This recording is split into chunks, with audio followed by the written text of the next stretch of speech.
Oke, selamat pagi teman-teman. Terima kasih ya sudah join untuk sesi kita yang ke-9. Hari ini kita akan ada 2 materi, presenternya sama Melki. Pagi ini nanti soal manajemen kimia dan limbah B3, yang nanti sore akan soal pestisida ya kalau tidak salah, nanti sore jam 3. Tanpa memperpanjang waktu, Mel, silahkan untuk dimulai. Ya. Monggo, Mel. Baik, selamat pagi menjelang siang. Selamat pagi. Bagi semuanya. Baik, untuk hari ini kita diskusi tentang manajemen limbah bahan kimia dan limbah B3. Tujuan dari ini adalah mengatur SOP ini adalah mengatur tata cara pengelolaan pestisida dan limbah yang dihasilkan dari kegiatan di tingkat koperasi. Terus yang keduanya itu melindungi petani sendiri dan lingkungan hidup dari paparan bahaya pengelolaan pestisida kimia dan limbahnya. Ini ada definisi, itu kalau pestisida itu semua zat kimia dan bahan lain serta zat elektronik dan virus yang dipergunakan untuk mengendalikan atau mencegah hama-hama dan penyakit yang merusak tanaman serta bagian-bagian tanaman atau hasil pertanian. Bahan aktif adalah bahan kimia, sintetik, atau bahan alami yang terkandung dalam pestisida. Terus tempat pengelolaan pestisida itu tempat kerja di mana dilakukan sebagian atau semua pengelolaan pestisida. Penyimpanan itu adalah persediaan pestisida di halaman atau di dalam ruang yang digunakan oleh importir, pedagang, dan usaha-usaha pertanian. Limbah pestisida itu semua kegiatan pembuangan air limbah bekas cucian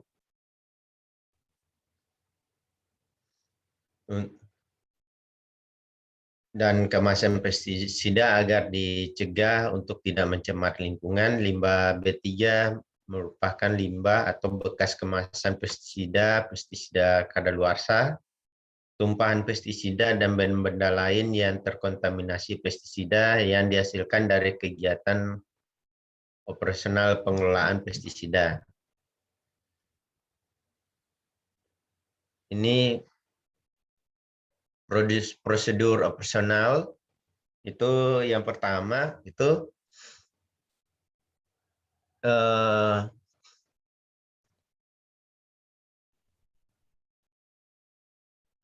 ini awareness-nya itu untuk yang bekerja mengelola berkaitan dengan pestisida itu yang perlu diperhatikan adalah pekerja yang menangani limbah B3 ini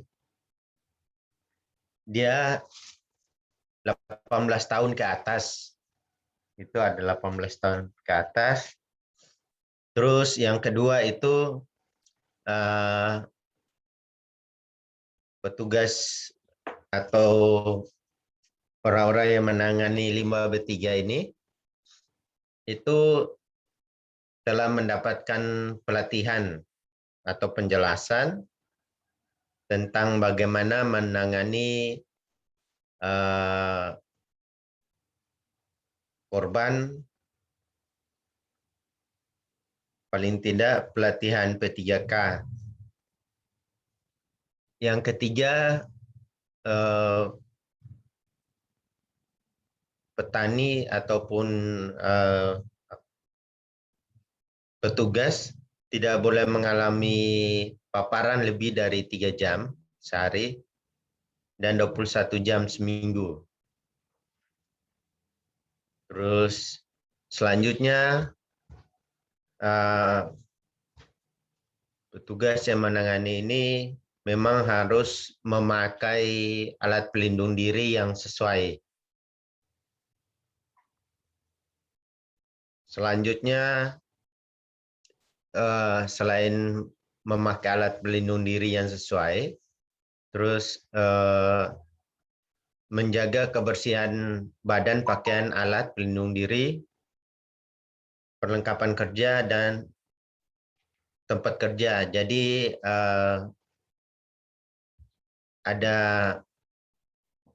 kalau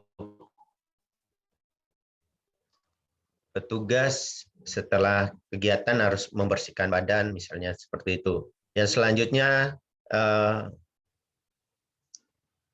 petugas dilarang dalam keadaan mabuk atau kekurangan lainnya, fisik maupun mental. Selanjutnya itu petugas atau tenaga kerja ini jika mempunyai penyakit kulit itu panu, kadas, kurap, dan lain sebagainya, itu dilarang bekerja kecuali ada tindakan perlindungan seperti pemakaian APD yang sangat-sangat lengkap gitu. Yang terakhir itu untuk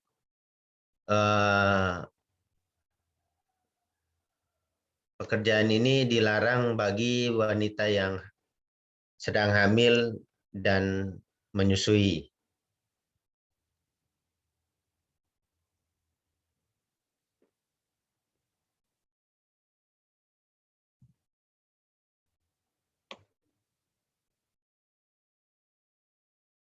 Terus ini yang kedua terkait pengadaan.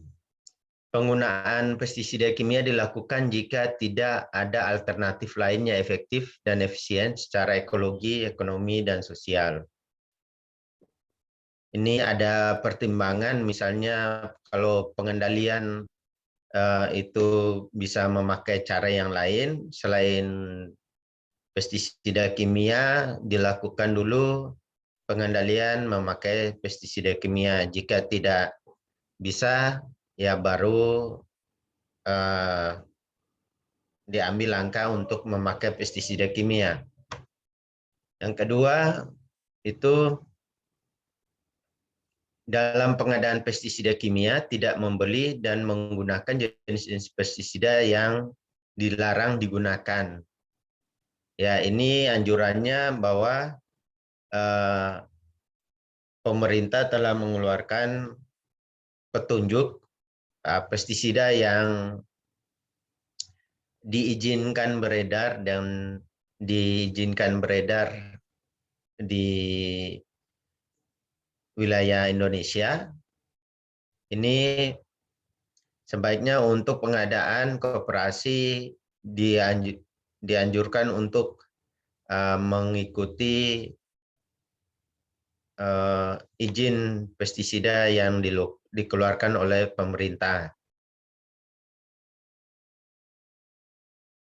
Terus selanjutnya adalah jenis-jenis pestisida yang dilarang menggunakan meliputi itu yang terkait yang di atas itu ada yang dari daftar Komisi Pestisida, terus Kementerian Pertanian, dan dia bersifat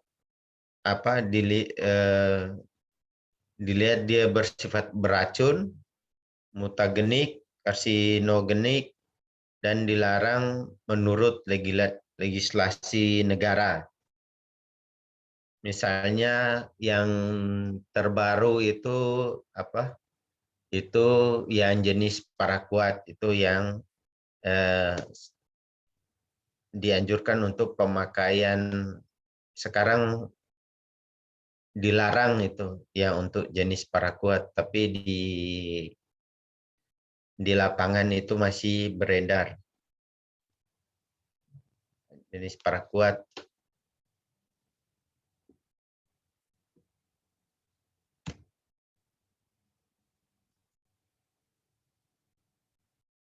Selanjutnya tentang penyimpanan limbah B3. Semua pestisida disimpan di dalam gudang khusus bahan kimia. Terus yang kedua, lokasi gudang harus terpisah dari aktivitas umum dan tidak terkena banjir. Yang ketiga, dinding dan lantai gudang harus kuat dan mudah dibersihkan. Nah, ini berarti sebaiknya lantai semen gitu. Yang keempat, pintu ditutup rapat dan diberi tanda peringatan dengan tulisan atau gambar.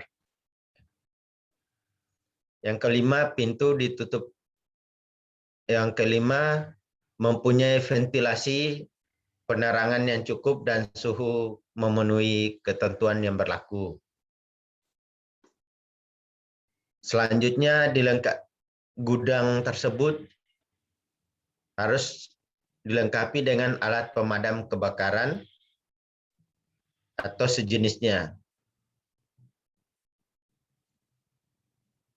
Di dalam gudang juga petugas harus memperhatikan dan mematuhi ketentuan yang tertulis dalam lembar data keselamatan bahan.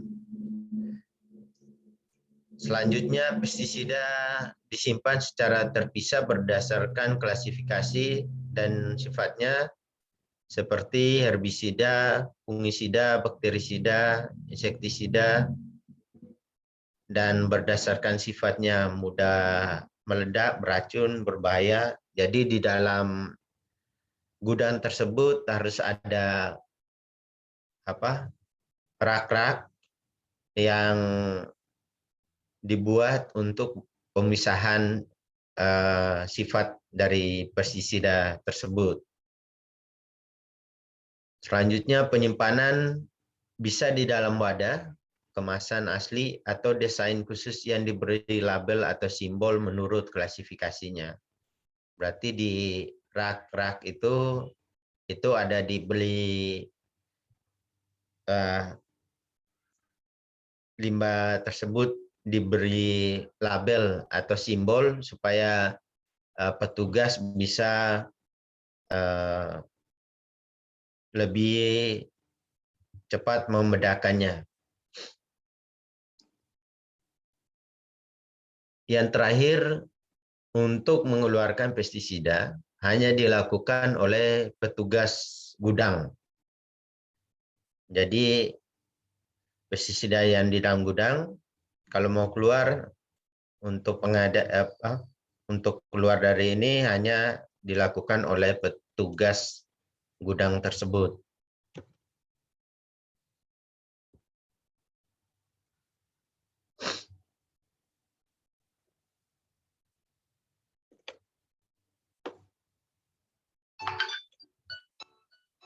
Selanjutnya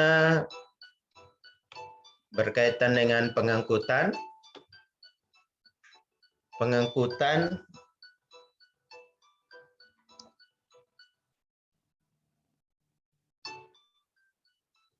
Berkaitan dengan pengangkutan,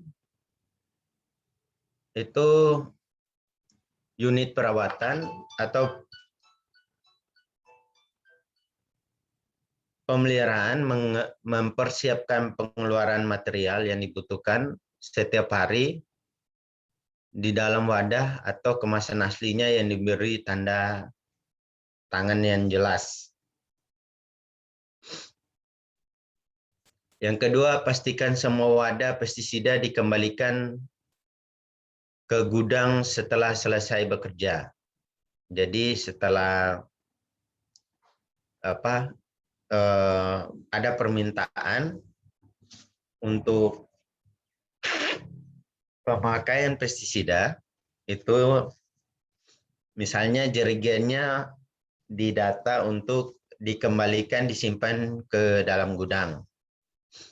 Yang selanjutnya, bila kemasannya terlalu besar untuk dibawa ke lapangan, cairan pekat bisa dipindahkan ke dalam jerigen atau wadah lain yang bersih. Jenis pestisida dan konsentrasi yang direkomendasikan jelas ditandai. Ini biasanya ketika pestisida atau herbisida yang diadakan oleh koperasi itu jika dalam kemasan 40 liter, kalau misalnya mau dibagikan ke petani, bisa dibagikan ke jerigen yang atau jerigen yang 22 liter begitu untuk dibagikan ke petani. Yang penting jerigen itu dalam keadaan yang bersih. Terus sudah ditandai. Yang selanjutnya, bila bahan kimia ini dipindahkan ke wadah yang lain, wadah ini harus diberi label yang jelas dengan identitas pestisida. Ketika yang tadi mau memindahkan dari ukuran yang banyak, misalnya herbisida yang 40 liter ke yang 22 liter, jerigen yang 22 liter itu, di jerigen itu diberi informasi terkait yang sama juga dengan pestisida herbisida, misalnya nama dan kandungan yang tertera yang sama dengan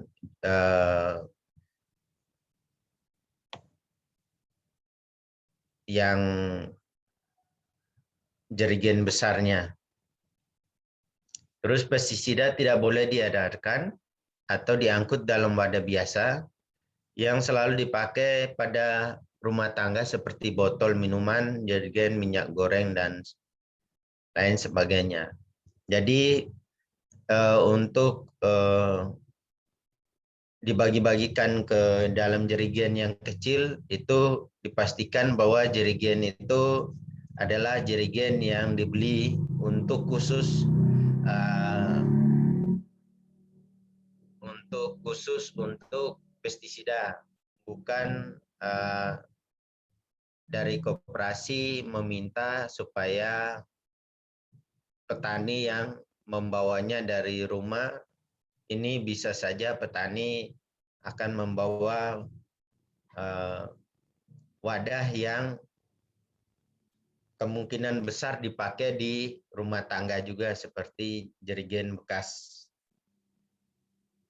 atau botol air bekas, seperti itu.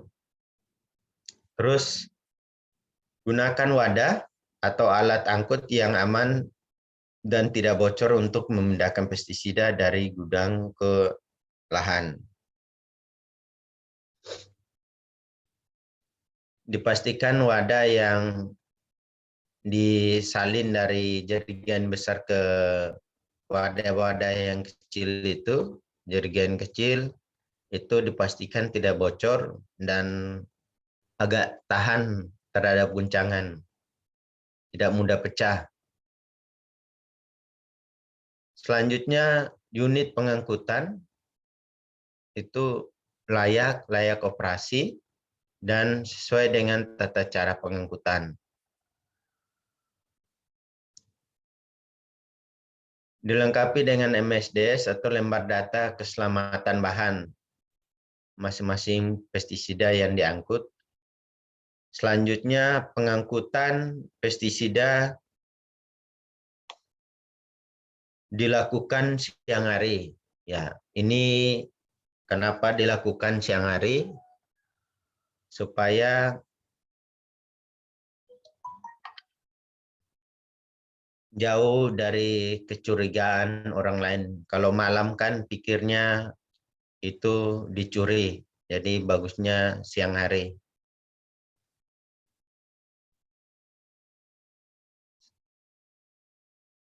Untuk selanjutnya terkait dengan pencampuran dan penggunaan, ya, yang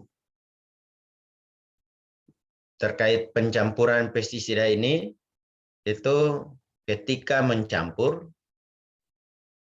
itu baca label instruksi dengan teliti sebelum menggunakan pestisida. Jadi petugas membaca labelnya, label instruksi yang dari ini pabrikan ataupun SOP terkait pestisida, terus gunakan APD setelah membaca label instruksi menggunakan alat pelindung diri. Yang ketiga,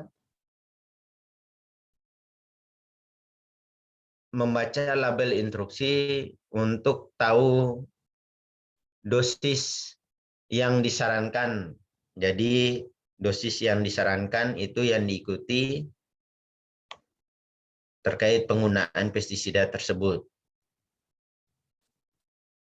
Selanjutnya, beberapa pestisida yang sangat berbahaya dibuat dalam bentuk butiran untuk mengurangi risiko dalam menangani dan aplikasi. Pestisida ini tidak boleh dijadikan larutan. Ya, seperti apa? Ada beberapa memang pestisida yang jenis insektisida itu ada yang berbentuk butiran, ini tidak dianjurkan untuk dilarutkan. Yang selanjutnya, penanganan larutan pestisida harus hati-hati, harus dengan hati-hati. Oleh karena itu harus pakai APD. Terus sewaktu menyiapkan larutan semprot, tuangkan herbisida dengan perlahan untuk menghindari percikan.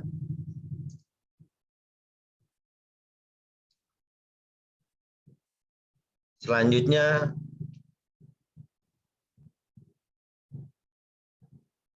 larutan harus dipersiapkan dalam ruangan yang berventilasi baik untuk menghindari terhirup uap atau debu racun. Ya, ini selain petugas harus memakai masker untuk pengendalian kontaminasi dari terhirup uap, dukungan dari lingkungan sekitar juga harus bagus, dalam hal ruangannya harus ada ventilasi yang baik supaya uap tersebut tidak bisa keluar dari ruangan tersebut. Terus yang terakhir, waktu pencampuran pestisida dilarang sambil makan, minum, atau merokok. Nah, ini bagi Yosep, ya ini harus diingat. Yosep biasa suka nangani pestisida sambil merokok, Yosep ini. Iya, Mel. Suka-suka dah, Mel. Tenang Bang, aman Bang, aman. Aping nih yang suka gitu tuh. Kalau mau gele, Aping jangan sambil merokok, Aping. Ada daun ubi di jalan itu. Aping pakai itu keratum dia. Oh ya, pakai keratum. Yang selanjutnya, aplikasi pestisida di lapangan. Ya, ini kita sudah tahu sama-sama nyemprot. Itu kayak Nurmanto sering nyemprot di mana-mana juga. Itu untuk waktu aplikasi periksa alat, misalnya cap itu bocor atau tidak. Jadi periksa dulu cap tersebut, kalau bocor ditangani kebocorannya dulu. Ya.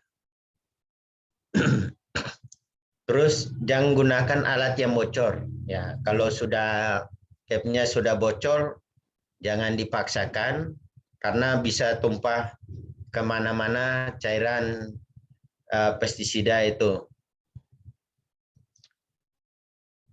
Yang selanjutnya jangan mengisi tangki alat semprot melebihi dari tutupnya. Jadi di alat semprot itu memang udah ada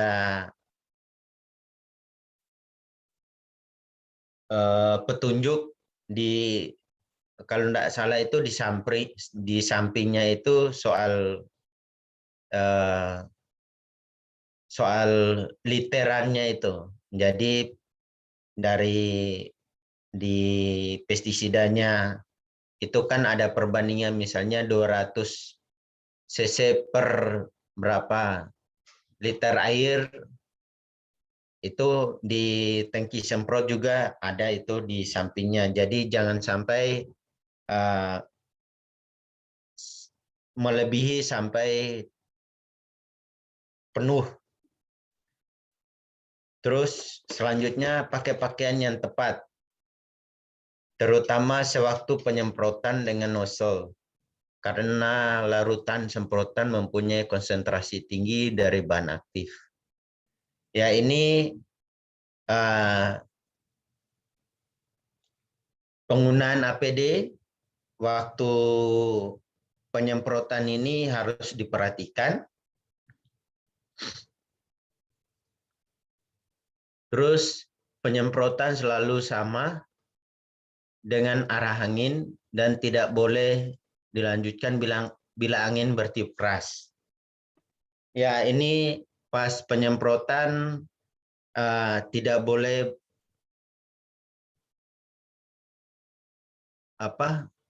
kita menyemprot berhadapan atau melawan arah angin karena cairan pestisida itu akan kembali ke arah si petani. Jadi dia harus arah anginnya itu dia harus mengikuti arah angin, itu yang dimaksudkan seperti itu. Mel, terus ya 10 menit lagi ya. Ya, ini udah mau habis ini. Oke. Terus penyemprotan dilakukan pada saat cuaca cerah. Jadi supaya tidak terbuang, itu biasanya dilakukan waktu pagi atau sore hari. Kalau rasa-rasa mau hujan, tidak boleh disemprot. Terus jangan mengisi tangki alat semprot melebihi dari tutupnya, yaitu seperti yang tadi. Oh, ini ada kesalahan teknis ini. Dilarang melakukan penyemprotan pada lokasi dekat dengan sumber air.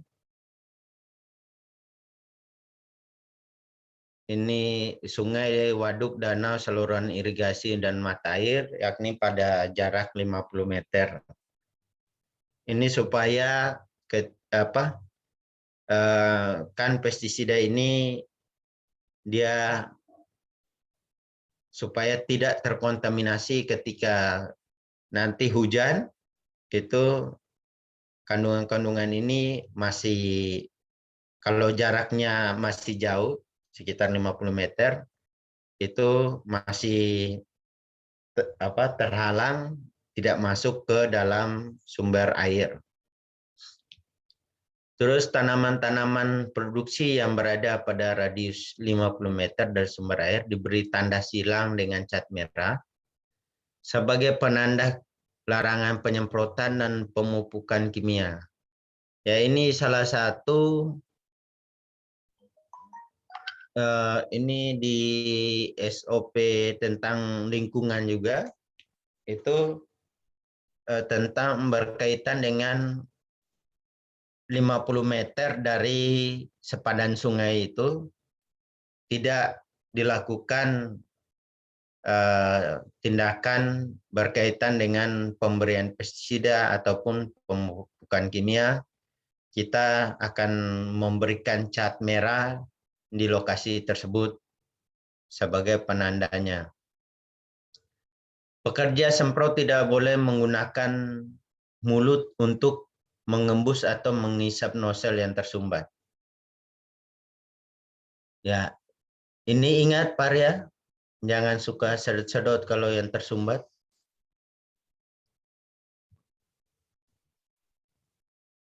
Terus pengganti nozzle harus disediakan. Jadi harus ada suku cadangnya. Jadi kalau nozzle itu tersumbat, mungkin karena air yang dipakai itu agak ada ranting-rantingnya atau lainnya ketika tersumbat, bagusnya itu menukar dengan yang suku cadangnya. Jangan disedot. Ingat Pak ya, Iya, tidak boleh makan, minum, atau merokok sewaktu aplikasi pestisida. Ini memang yang harus diperhatikan.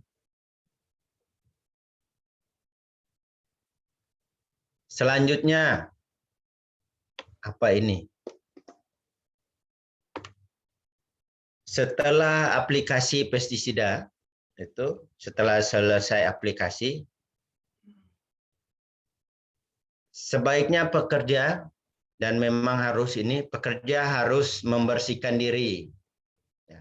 Membersihkan diri dan membersihkan alat semprot menggunakan air yang banyak dan mengalir. Menggunakan sabun juga. Terus jangan membersihkan diri dan alat pada sumber air yang digunakan untuk umum. Jadi ketika membersihkan ini jangan membersihkan waktu di biasa orang-orang di kampung tuh kalau ada sungai mereka bersihkan di sungai itu dilarang karena siapa tahu ada yang di bawah alirannya itu nyelam sambil minum air, nah itu bisa terkontaminasi itu waktu di atas nyuci atau membersihkan cap itu. Yang terakhir, cuci baju pelindung secara berkala.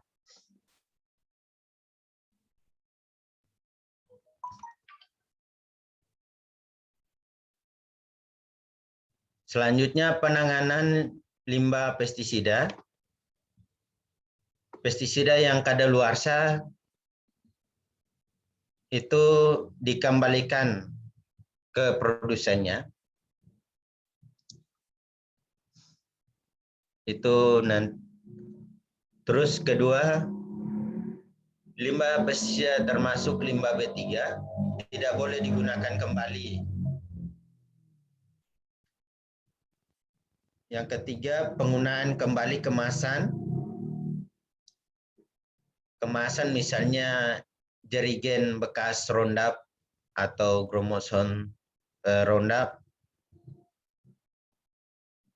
hanya untuk wadah pestisida yang sama. Jadi misalnya cap jerigen yang dipakai bekas Roundup dipakai untuk ketika menyalin Roundup juga yang Roundup baru. Terus wadah-wadah bekas pestisida itu harus dirusak, dibocorkan atau dipecahkan untuk tidak bisa digunakan kembali. Pisahkan limbah B3 dan limbah non B3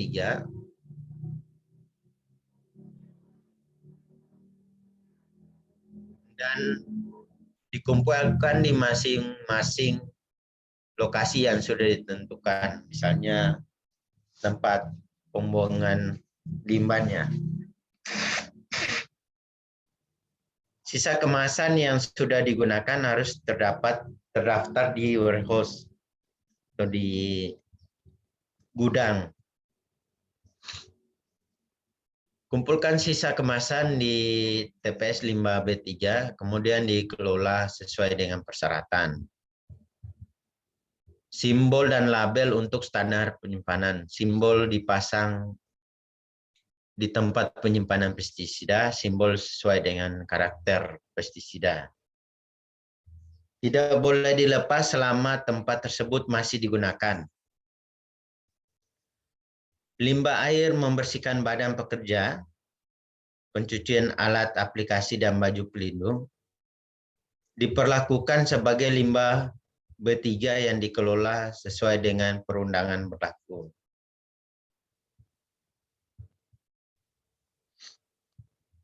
Ini kalau limbah air ini memang untuk pembersihan ini dia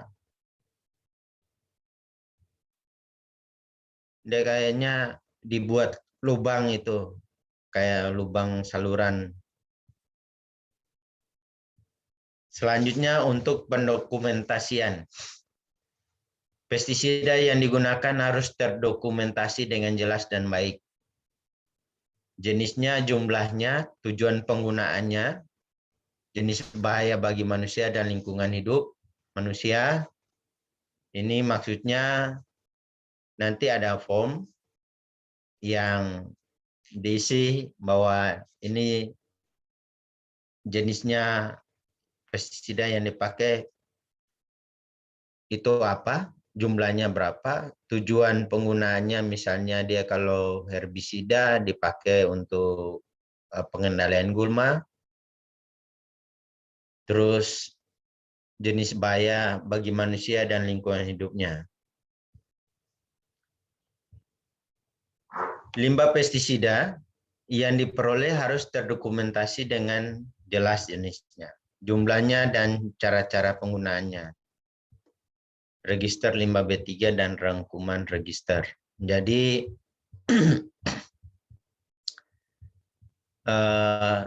catatan untuk misalnya tadi kan setelah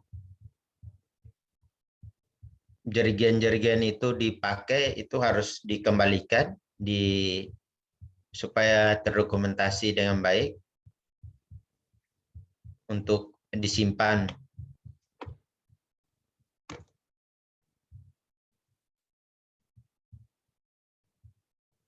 Selanjutnya penanganan tumpahan, penanganan keadaan darurat, penanganan tumpahan eceran, tumpahan atau eceran. Setiap pestisida yang tumpah harus segera ditangani agar tidak mengakibatkan pencemaran.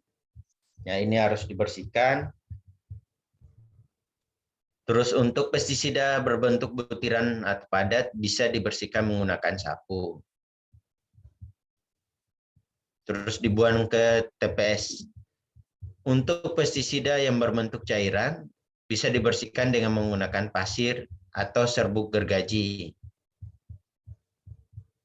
Jadi ada tumpahan, misalnya tumpahannya Roundup, itu langsung tidak memakai air, tetapi ini pakai tanah. Kenapa pakai pasir atau serbuk gergaji? Itu untuk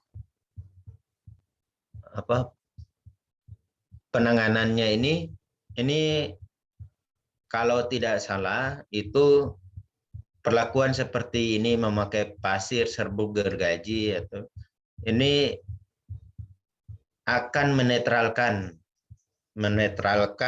itu kandungan dari yang misalnya herbisida tersebut. Setiap benda, tanah, air, baju bekas, dan lain-lain yang terkontaminasi limbah pestisida diperlakukan sebagai limbah B3. Jadi kalau tumpahnya ke baju, walaupun ini baju itu diperlakukan sebagai limbah B3.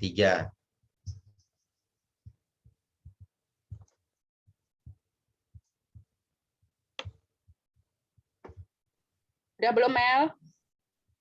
Udah mau habis. Pertolongan pertama pada kecelakaan. Ya, ini P3K ini memang untuk kegiatan petugas.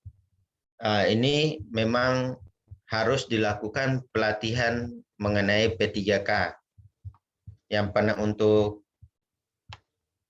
penanganan yang petugas untuk menangani limbah ini memang harus ada pelatihan pertolongan pertama pada kecelakaan.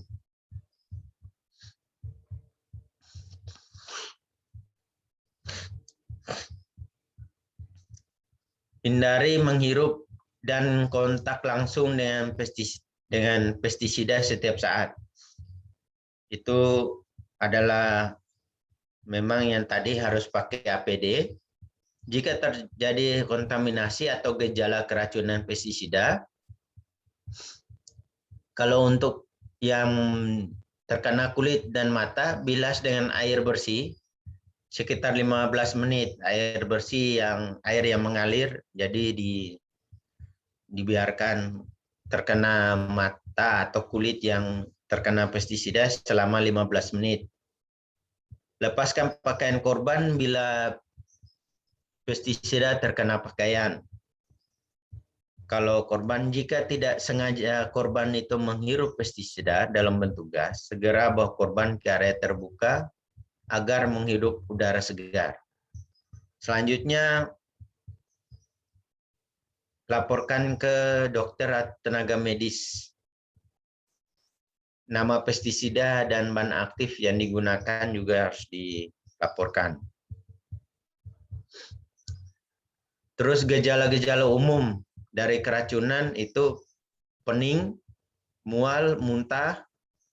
Pada kasus berat itu kejang dan tidak sadarkan diri, hilang penciuman, tidak makan tidak berasa. Kalau itu COVID. Gejala-gejala terus selanjutnya gejala ini kadang-kadang disalahartikan dan kurang mendapat perhatian. Kalau biasanya di tingkat petani, misalnya kepala pening begitu, pikirnya ini bukan kontaminasi pestisida, tetapi kantong kering biasanya mereka. Pekerja yang menangani pestisida direkomendasikan melakukan pemeriksaan kesehatan. Jadi untuk petugas gudang itu setiap 6 bulan ya diperiksakan kesehatannya. Biasanya di perusahaan untuk orang yang menangani ini diberi susu untuk minum. Ini yang terakhir, pekerja yang menangani pestisida direkomendasikan mendapatkan makanan tambahan untuk mengurangi efek paparan pestisida jangka panjang. Susu, bubur kacang hijau, dan SGM ataupun lainnya. Paria kalau mau turun badan jadi petugas. Nah, ini alat pelindung diri, ada masker, ya. Terus pakaian pelindung kepala, ada helm, ada topi, caping, ya, tergantung pekerjaannya. Ada sarung tangan, ya kalau sarung tangan yang untuk menangani limbah B3 ya tidak yang pakai kain tetapi yang karet. pelindung kaki, sepatu boot. Ini untuk APD di lapangan. Nah, ini foto dulu waktu di Sintang. Kalau enggak salah ini keluarganya Nurmanto. Ayo Mel, ini keburu ini loh, keburu apokalips loh ini. 10 perawatan dan penyimpanan APD, semua baju pelindung harus dicuci. Terus setelah dicuci terpisah, dari cucian harus tidak dicuci, harus terpisah. Tidak dicuci di sungai. Kalau untuk sarung tangan dicuci luar dalam. Yang selanjutnya tidak melakukan memakai APD di luar jam kerja. Simpan dengan baik. Jika APD rusak, beli yang baru.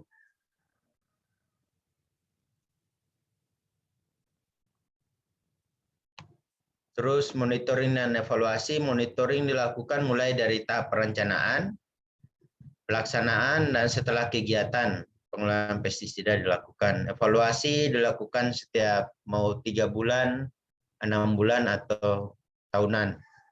Terus hasil monitoring dan evaluasi menjadi bahan perbaikan SOP atau ya, ini adalah kartu gudang. Jadi barang itu, ini nama barang, ada kodenya, dibuat kode, nomornya, terus berapa satuannya, tanggal masuk, tanggal, terus masuk, keluar, saldo. Saldo ini bukan dalam bentuk rupiah, tapi apa? Jumlah satuan. Terus ditandatangani. Ini juga kartu anggotanya, lanjutannya ini. Terus ini kartu monitoring alat pelindung diri. Selanjutnya udah selesai, Bu.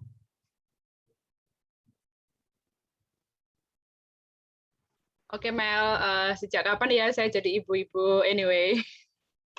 Oke, thank you Mel buat presentasi hari ini. Cukup lengkap ya buat Ya, masalah Dek. limbah. Kenapa Mel? Ya, Dek. Oke, oh iya nanti sore materinya tentang K3 kebun ya Mel? Iya, Kak. Ya suka-suka kamu lah Mel. Nah ini tumben Zainal background-nya agak ini ya Zai, nggak absurd lagi ya Zai, nice. Pakai HP Mbak, laptop mati lampu nih. Tapi itu lebih bagus Zai. Yang kameranya, kamera laptopnya Mbak. Iya Zai. Oke teman-teman, apakah ada pertanyaan atau komentar?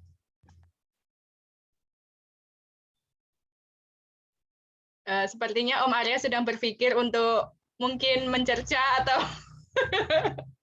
gimana Om? Ada tanggapan Om?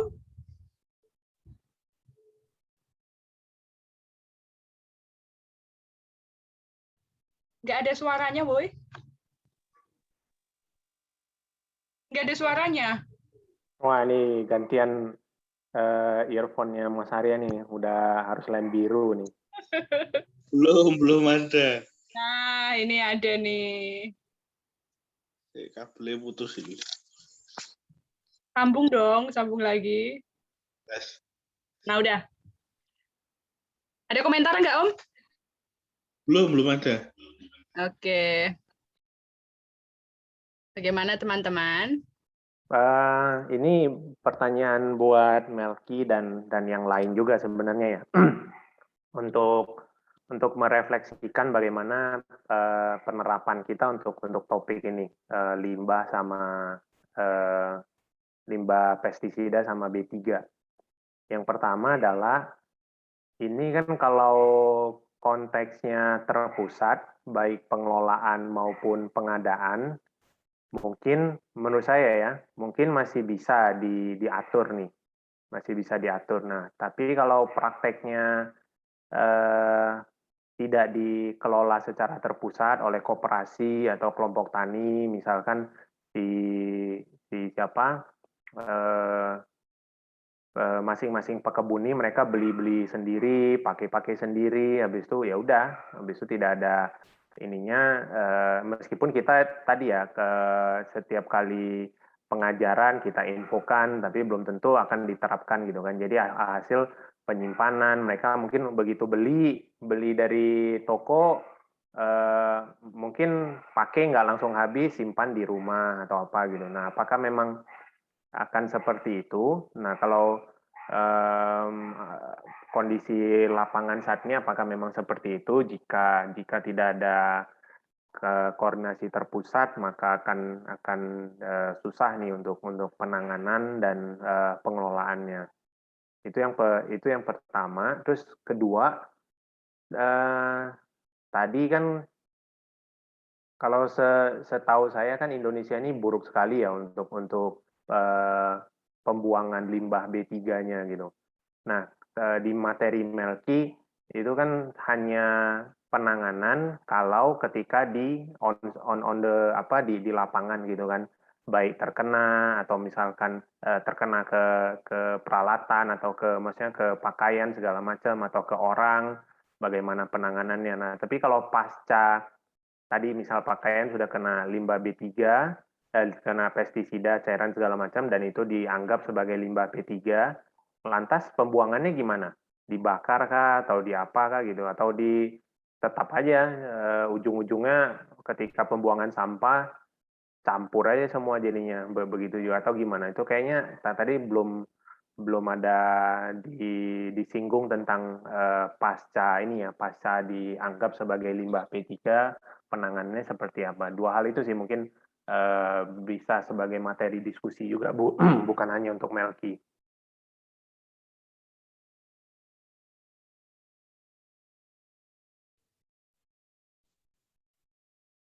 Ya, ini kalau untuk kan wadah bekas itu kan dikumpulkan kembali itu Pak. Cuman apa? Memang kalau misalnya pembelian pestisida itu tidak langsung misalnya ke agen atau di wilayah tersebut itu tidak ada agen khusus dari produsen itu, untuk misalnya kita ngomongin untuk mengembalikan wadahnya itu ke produsen atau itu tidak bisa dilakukan, misalnya yang kayak gitu. Karena yang kalau tidak salah itu kalau yang untuk RSPO itu yang dulu ikut yang pelatihan RSPO itu, limbah B3 ini nanti dikumpulkan terus dikembalikan lagi ke agennya itu, misalnya karena di tingkat koperasi kan belinya mungkin banyak itu, jadi itu nanti dengan pihak misalnya Syngenta itu kalau Roundup apa, jadi dengan agennya itu koperasi akan mengembalikan lagi kembali wadah-wadah ini. Hanya enggak tahu yang kalau di sini ini bagaimana, apakah ada agen khusus gitu untuk ini. Kalau ini juga tidak tahu dengan penanganan atau kebijakannya dari misalnya di Dinas Lingkungan Hidup, apakah ada tempat khusus untuk penanganan limbah B3. Karena mungkin kalau dari dinas itu siapa tahu ada tempat khususnya untuk pembuangan mungkin dari lingkungan hidup atau yang kesehatan itu. Hanya yang tadi soal yang baju-baju itu mungkin dibakar ya Pak. Nggak tahu kalau kalaupun belum ada tempat khusus untuk ya, pembuangannya lagi ya paling-paling di situ lebih bagus dibakar sih Pak. Iya. Itu dasar. Itu kalau kondisi saat ini memang berarti bisa di ini ya, di apa, kalau prakteknya saat ini gimana? Berarti kan kalau contoh bumi subur, mereka pestisida nggak di ini kan ya, nggak dikelola koperasi kan?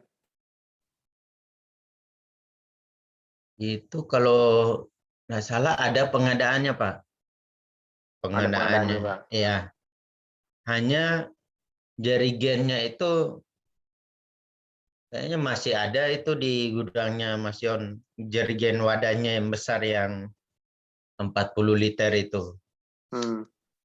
Tapi kalau yang apa itu kan udah dibagi-bagikan ke petani itu. Nah, kalau di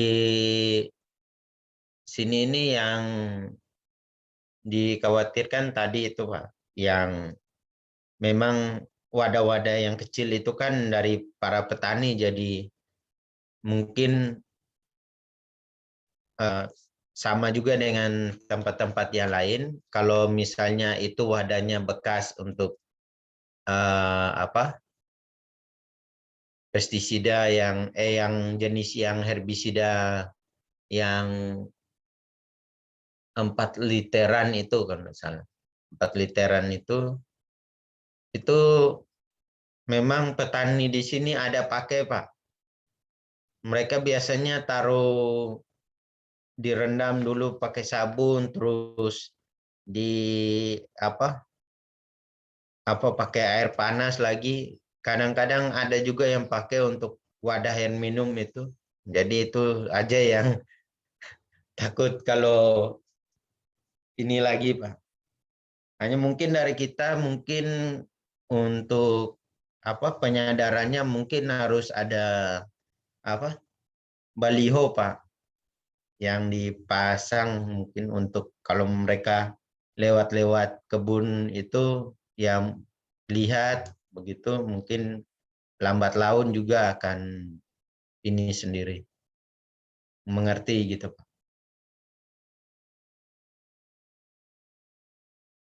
Mungkin ada pelatihan ada ini mungkin ada kalau penyadarannya karena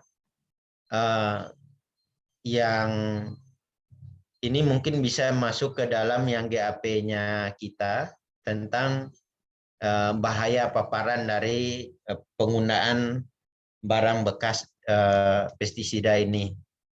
Mungkin ini dalam GAP yang 3 hari itu memang harus dimasukkan terkait dengan ini paparan bahaya penggunaan barang bekas limbah B3. Ya, Pak. Oke, tadi pertanyaannya apakah ini kah Mas pasca pengaplikasian kah atau bagaimana? Iya, jadi memang pasca. Jadi tadi Melki udah jawab kan dibalikin ke Syngenta atau apa segala macam. Tapi kayaknya sih secara prakteknya memang akan agak susah ya Mel untuk ini. Maksudnya belum tentu petani itu akan rajin gitu kan untuk dia balikin. Kalau ini saya baca di SOP-nya Pasar dan memang ini mengadopsi dari LPP untuk pasca pengaplikasian itu wadah ada Mas di sini. Dia wadah harus dirusak dengan pembocoran lalu dikumpulkan di TPS. Itu. Terus dikumpulkan ke TPS ini kan limbah B3, TPS limbah B3. Cuman TPS limbah B3 ini kan unik, maksudnya belum tentu semua daerah punya. Apalagi kayak konteksnya macam di satu kabupaten Pasir bisa jadi mereka harus angkut ke entah ke Grogol atau malah mungkin harus ke Balikpapan misalkan, bisa jadi seperti itu. Berarti itu harus dicek itu lokasi buat TPS-nya. Dan iya, dan belum tentu kalau memang harus buangnya ke TPS Limbah B3, bisa jadi malah ininya nggak tahu kali, koperasi nggak tahu, yang penjual juga mungkin nggak tahu begitu. Dan jadi memang akan ada miss-nya sih. Jadi ya itu tadi ya, yang bisa kita himbau kan, oke, satu lah, mereka memang secara istilahnya konteks kalau misalnya sampah aja, sampah rumah tangga, kita bisa bersihkan nih dari rumah kita. Rumah kita bebas sampah, tapi belum tentu kota kita bebas sampah atau lingkungan RT RW kita bebas sampah gitu. Nanti nggak, jadi itu akan tetap jadi masalah di lingkup yang lebih besar.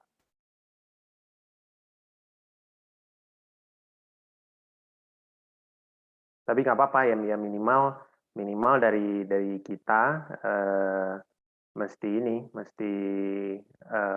si pekebunnya bisa menerapkan, dan di lingkungan mereka itu bisa keluar dulu. Si limbah itu bisa keluar dari lingkungan mereka, tidak kena ke mereka. Kemudian mungkin nanti ke depannya sambil lihat ya. Jadi tadi memang materi tentang B3 ini perlu di limbah dan pestisida dan B3 ini perlu ditekankan juga, Mel, dan nanti sambil lihat apakah kalau ada waktu, ada sela-sela gitu kan, perlu dilakukan simulasi penanganan begitu. Simulasi penanganan, misalkan tadi itu ya, pertolongan pertama, bisa jadi hanya praktek simulasi bersama, misalkan kayak pemancangan itu kan bareng-bareng tuh, ambil tali apa segala macam gitu kan, habis itu bareng-bareng praktekin. Nah, kalau yang ini bisa juga simulasi bareng-bareng praktekin, mungkin kalau memang butuh ada pendampingan dari tenaga kesehatan atau apa ya, itu bisa diundang sembari dia memantau gitu kan. Tapi kalau secara materi sih saya cukup yakin, maksudnya dari SOP itu kan juga instruksinya udah cukup jelas. Jadi tinggal ini saja dipraktekin bersama. Jadi kalau tadi misalkan dengan segala jenis paparan, apa yang harus dilakukan, pertama siram air atau apa, bagaimana caranya, segala macam gitu-gitu. Itu mungkin bisa dilakukan simulasi bersama. Jadi ada kan, kalau selama ini kan pelatihan 3 hari, ada materi yang sifatnya teori dikasih, habis itu ada beberapa yang menjadi penekanan kan, ada penekanan yang tentang pembuatan POC, itu ada simulasinya. Nah ini nanti mungkin kita perlu ambil beberapa yang simulasi-simulasi ini, salah satunya ya simulasi untuk penanganan keracunan ini, keracunan limbah, pestisida, dan B3. Itu bisa jadi topik untuk training nanti, training 3 hari. Ngerti ya, Mel ya? Kalau Melki kan selama ini kan fokusnya untuk simulasi kan udah kasih teori-teori, habis itu langsung ke pembuatan pupuk organik kan, karena kemarin infonya kan masyarakat lebih pengen tahu banyak tentang pembuatan pupuk organik dibanding yang lain-lain. Nah, ini bisa ditambahkan simulasi-simulasinya.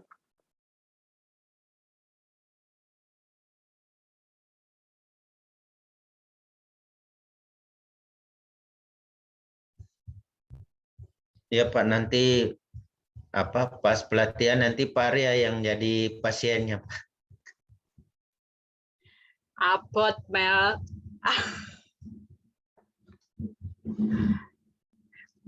Ya benar. Mungkin ini kali ya Mel, saran saya sih buat kaitannya dengan ISPO dan untuk konteks ini ya kelembagaan koperasi. Kalau memang, nah nanti kan dicek tuh apakah ada TPS atau tidak di sana, itu satu. Yang kedua, apakah ada program terkait dengan penanganan limbah B3 ini ada atau tidak di dinas terkait toh. Nah, mungkin untuk di level organisasi bisa kali Mel kalau misalkan ada TPS nih ya, bikin surat ini Mel, surat kerjasama misalkan buat misalkan pengangkutan barang-barang bekas limbah itu loh nanti diangkut atau ibaratnya kayak punya mekanisme gitu loh Mel, punya mekanisme apakah nanti dari pihak TPS yang dia menyediakan mobil angkutnya atau dari koperasi itu harus dituangkan tuh agar apa setidaknya itu nanti bisa jadi dokumen yang membuktikan bahwa koperasi itu telah menyediakan satu mekanisme agar penanganan limbah itu tuh lebih terkoordinasi dengan pihak yang berkepentingan gitu. At least dalam tataran dokumen kita udah ada Mel, tapi masalah implementasi kan itu hal yang lain tuh. Setidaknya udah kita ikat dulu bahwa kita punya awareness di situ. Itu bisa jadi nilai sendiri di ISPO.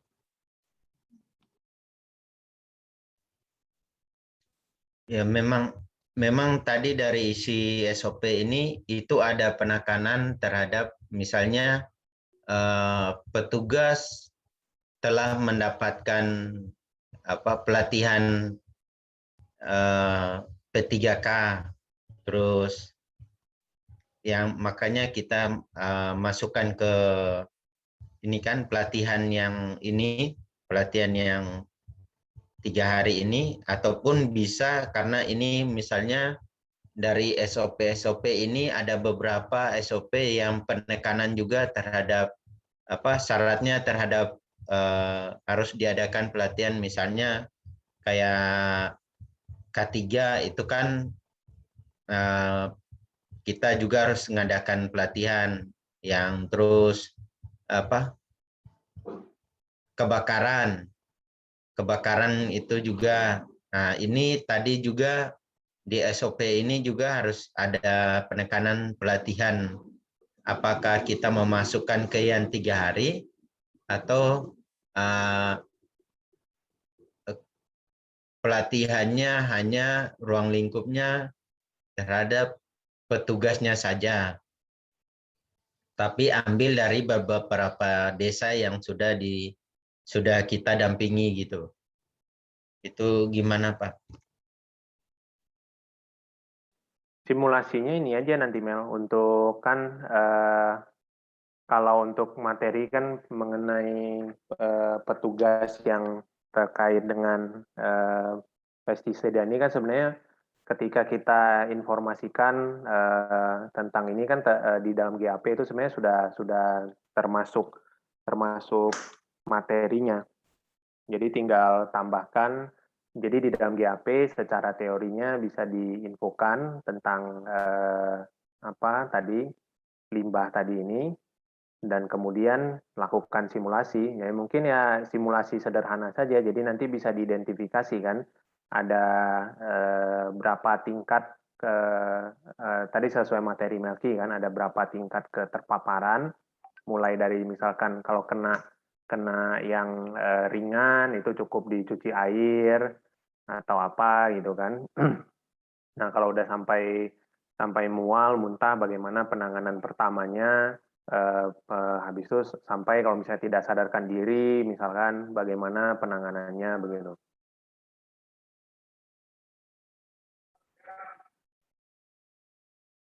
Mestinya akan cukup waktu di 3 hari ini karena coba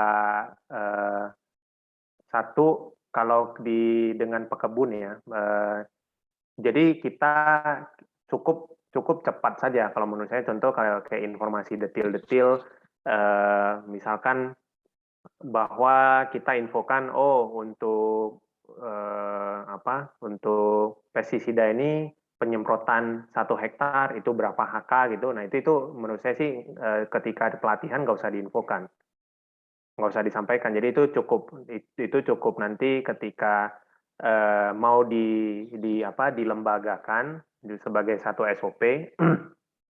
Nah itu baru perlu didetilkan. Jadi misalnya kayak kemarin di level koperasi, nah itu baru diomongkan secara detail. Ini sepakati ya mau berapa HK atau mau berapa takarannya segala macam itu disepakati SOP. Tapi kalau untuk pemaparan di awal sebagai materi GAP itu cukup yang detail-detail tuh lewat saja. Hanya misalkan pestisida itu harus punya gudang tersendiri, habis itu harus dipisahkan sesuai kategori dan sesuai tingkat bahaya.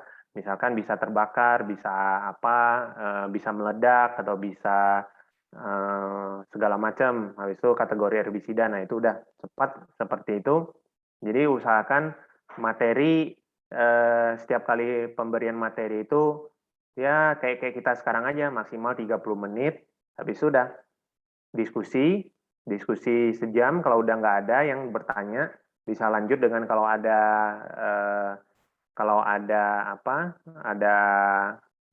simulasi.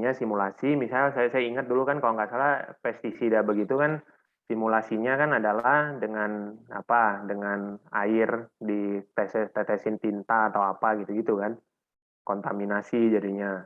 Terus kalau yang sisa-sisanya kan kayak misalkan ketika hal semprot pestisida lawan angin itu kan nggak usah disimulasikan, itu udah pasti tahu kan. Ketika kamu semprot begitu nggak usah semprot, ngeludah aja kalau angin kencang balik ke muka kita kan. Nah jadi bisa lanjut ke simulasi yang lebih krusial, contoh kayak penanganan keracunan atau ya segala macam yang tadi saya ceritakan gitu. Jadi usahakan ke petani kita harus bisa memilah, harus bisa memilih dan batasin. Ngomong jangan terlalu lama, setengah jam maksimal. Itu udah maksimal. Kalau bisa lebih cepat 20 menit.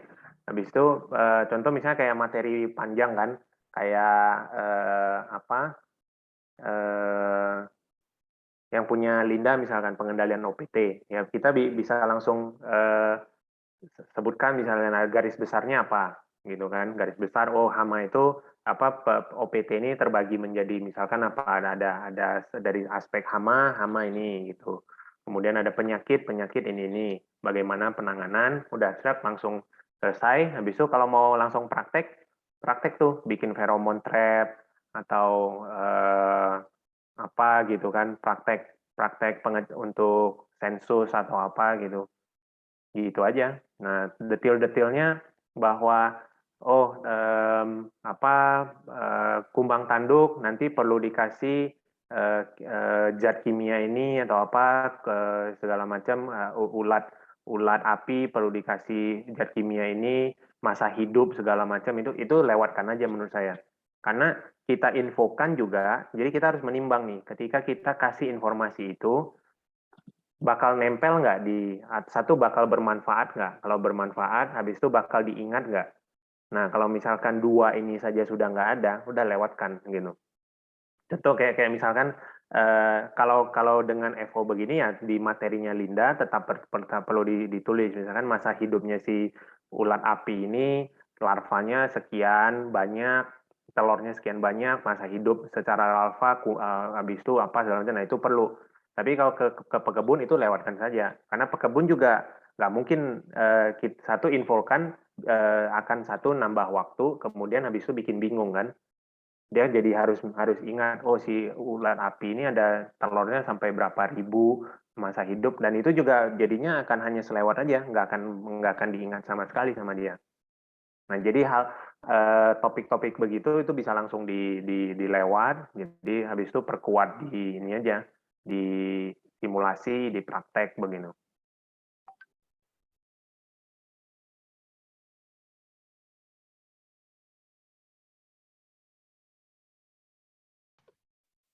Oke, thank you Mas. Kalau dari segi waktu masih ada 7 menit. Masih ada yang ingin menanggapi Mas Jimmy mungkin? Atau menanggapi Melki?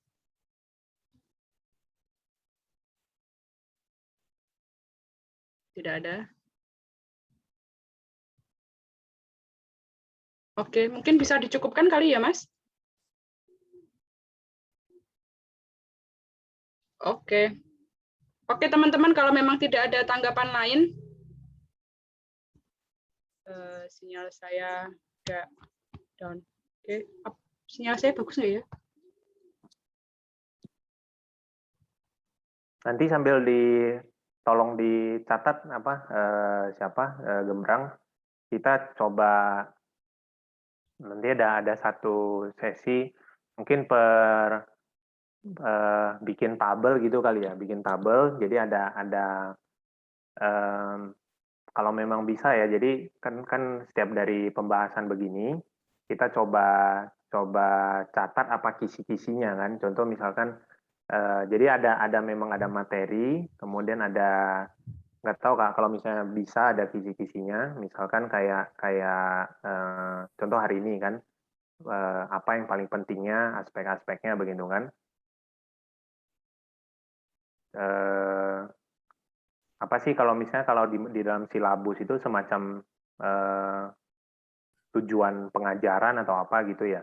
Oh ya, paham saya Mas. Nah, jadi tapi nggak usah kalimat lengkap. Jadi misalkan kita bukan bilang tujuan pengajaran, tapi memang kayak poin inti yang perlu dipahami. Misalkan kan itu suka ada tuh silabus tuh. Jadi murid diharapkan bisa tahu tentang trigonometri, cara menghitung atau apa gitu-gitu kan. Nah ini juga sama. Misalnya tentang ini peserta poin penting yang perlu dipahami. Satu tentang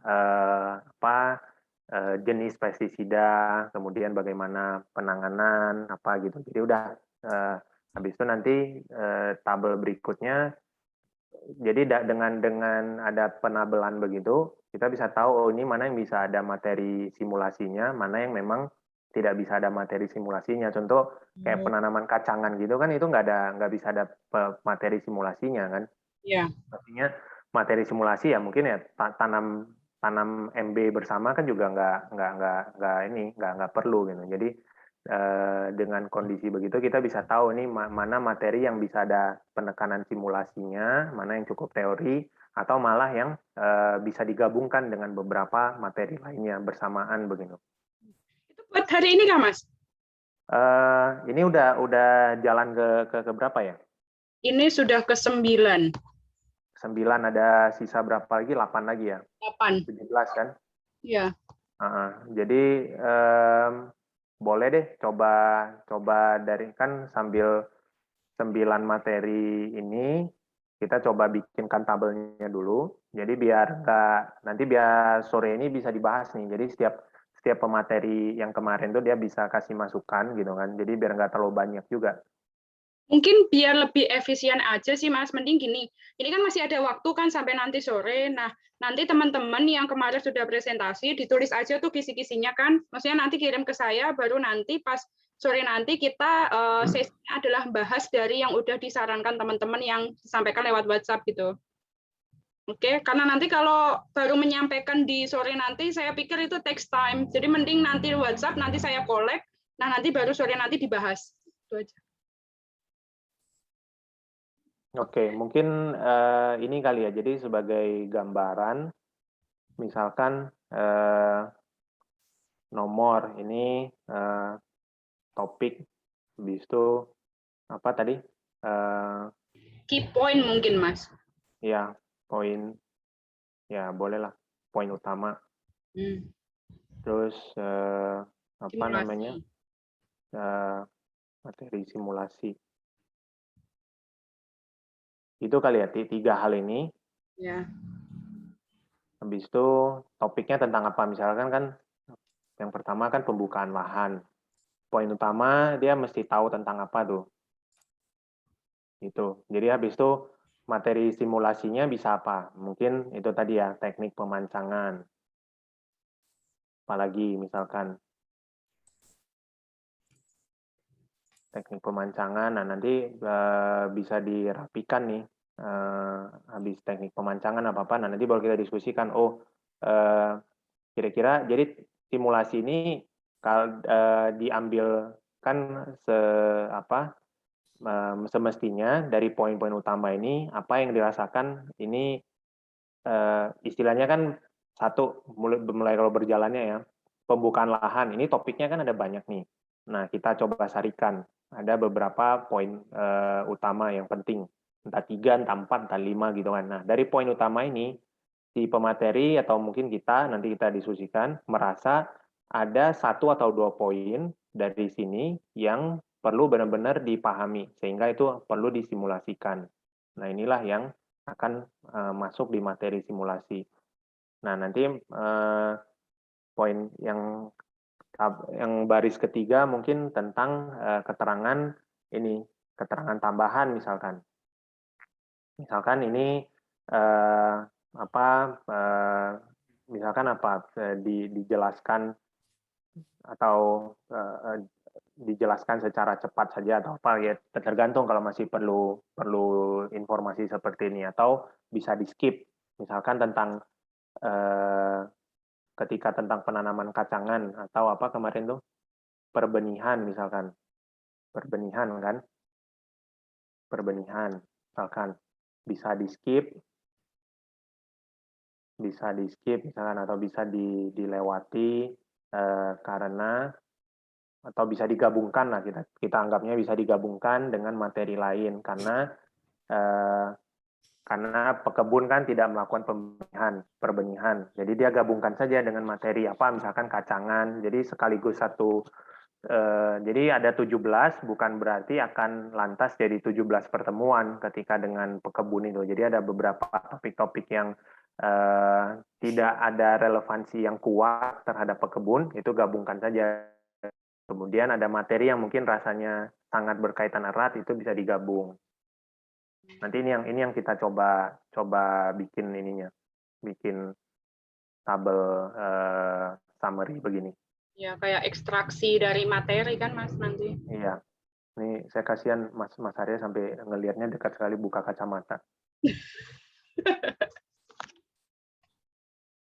Ya, jadi minimal yang perlu diisi nanti kan Gembrang akan 1 sampai berapa 9 pertemuan itu kan ada nih. Jadi poin utamanya apa?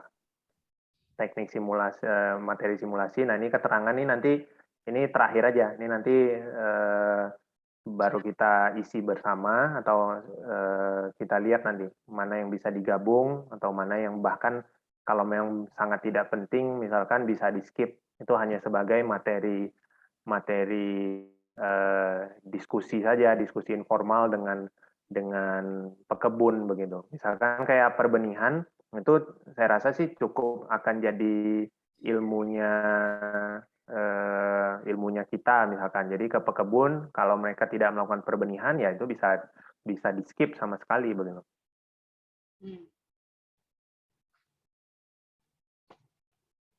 Oke. Itu aja.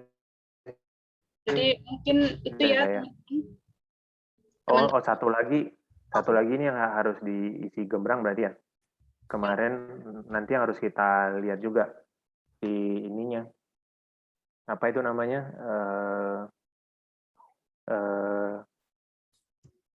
Template ya. Template atau form. Oh, iya. Sesuai SOP. Sesuai ISPO. ISPO. Jadi ada form apa aja yang terkait gitu yang harus diisi. Nah, kalau ini kan gampang nih, tinggal ngambil aja nanti dari PNC ISPO. Nah, yang menjadi ini pemateri 2 hal ini aja, poin utama sama kira-kira menurutnya materi simulasi itu apa yang diperlukan. Ya.